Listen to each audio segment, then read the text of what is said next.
Hi అండి అందరికీ. ఈరోజైతే మా ఇంట్లో ఫ్రెంచ్ ఫ్రైస్ చేయమన్నాడు మా బాబు.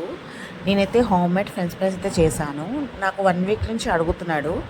బయట కొనేసి ఇమ్మన్నాడు, కానీ నేనైతే బయట కొనేసి ఇవ్వను అని నేనైతే చెప్పాను. కావాలంటే ఇంట్లో చేసి పెడతాను అయితే చెప్పాను, కాబట్టి ఇంట్లో అయితే చేసి పెట్టాను ఈరోజు.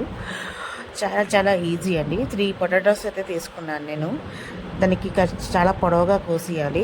కట్ చేసుకున్న తర్వాత సాల్ట్ వేసుకొని వాటర్లో బాయిల్ చేసుకోవాలి. ఒక 70% బాయిల్ అయిన తర్వాత కొంచెం చల్లగా అయిన తర్వాత కార్న్ఫ్లవర్ వేసుకోవాలి. 3 to 4 స్పూన్స్ కార్న్ఫ్లవర్ వేసి మనం ఆయిల్లో డీప్ ఫ్రై చేసుకుంటే సింగిల్ పీస్ వేస్తే మనకి ఈ ఫ్రెంచ్ ఫ్రైస్ అయితే రెడీ అయిపోతుంది. చాలా టేస్ట్గా ఉంటుంది. హోమ్ మేడ్ కదా, హెల్దీ కూడా, పిల్లలు కూడా ఎంజాయ్గా తింటారు.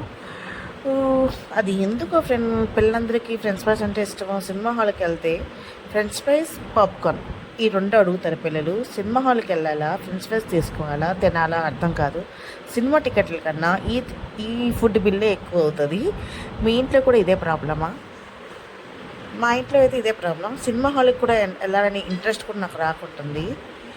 సినిమా బిల్లు కన్నా ఫుడ్ బిల్లే ఎక్కువ అవుతుంది. ఇంకా సినిమా రేట్లు కూడా బాగా పెరిగాయి కదా. సో ఏం చేయలేం మరి, అంతే కొన్ని జీవితాలు. పిల్లలు హ్యాపీని చూసారా, ఎంత హ్యాపీగా ఫీల్ అవుతున్నాడు. చాలా చాలా హ్యాపీగా ఫీల్ అవుతున్నాడు. అది చాలా నచ్చిందట. మీకు నచ్చితే ఒక లైక్ వేసుకోండి.